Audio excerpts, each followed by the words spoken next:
and we're just coming up on Mankira Cooperative, which we've just walked, I don't know, an hour and a half, 2 hours.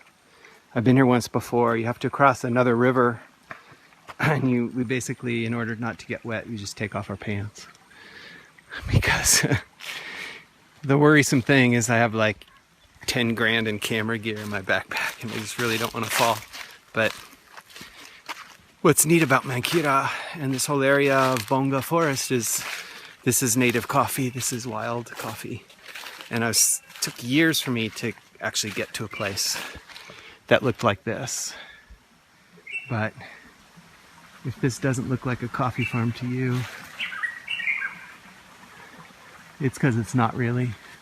But coffee is all picked here. And what you're looking at, not this, not this, not this, but that is coffee. I'm also walking on this amazing ground cover of mint. This kind of really beautiful smelling mint.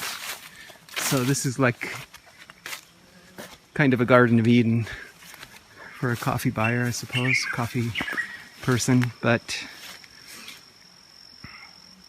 until you run into one of the ant trails, which are absolutely gnarly.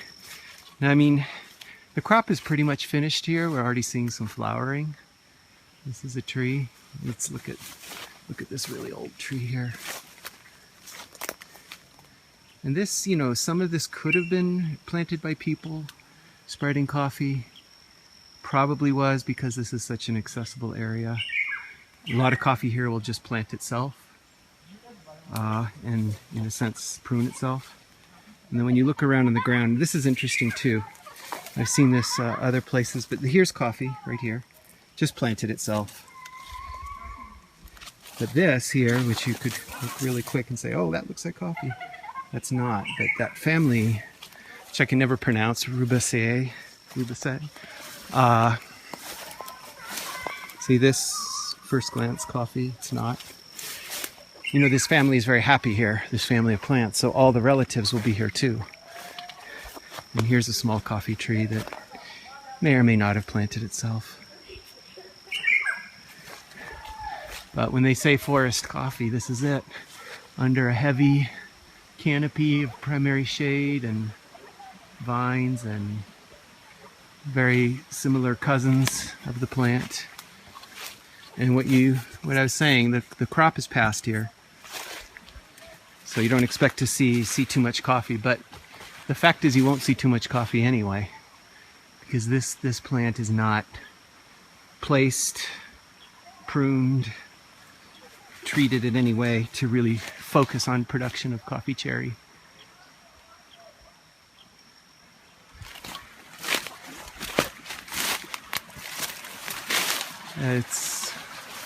It's a beautiful thing. And the reality of this, though, is that in most countries you can't, well, we'd all like to have our coffee produced this way,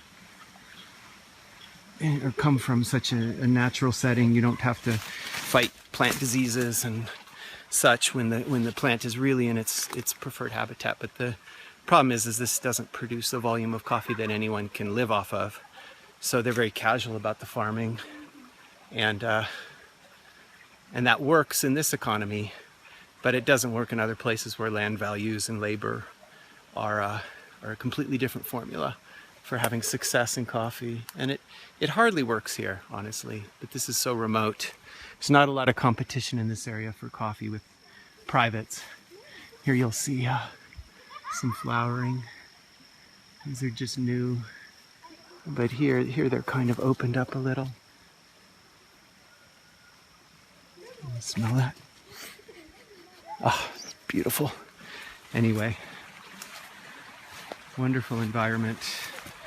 And of all the places in Kaffa I've been and other cooperatives we've bought from, this one is truly the one that's the closest to, you know, I mean, this is out in the forest. When people say you're going to this co-op, they warn you and say, oh, you can't do it, and etc., etc. The river's too high, the bridge is out.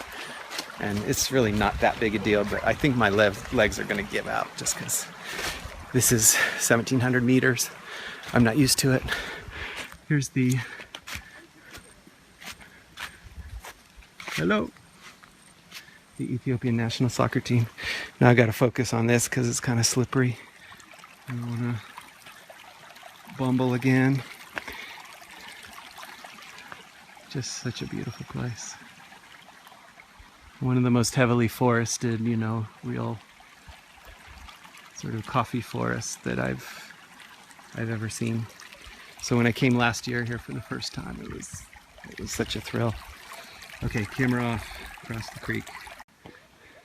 So this is the path up to Mankira, the cooperative, which we're probably going to see the other guys are ahead of me that I came with, and a bunch of kids and stuff, but I'm so winded. This is really hard for me.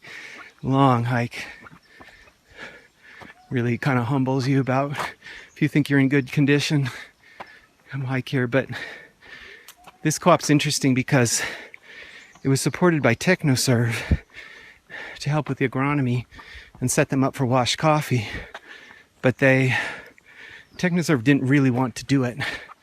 So they made the co-op kind of prove that they were ready by getting together the members, the donations to build the wet mill, and then TechnoServe would assist with the loans to get the equipment. They didn't give anything away. And Mankira had everything built very quickly. Just a very strong cooperative. So here we are. Crop's pretty much finished. They'll have some coffee on the drying beds, but let's see. Hello. How do I get in? All right. I'll come here. Oh, so old.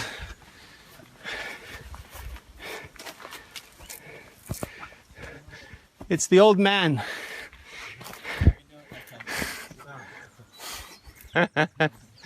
I'm the old man. Is there any coffee on the beds? Nothing?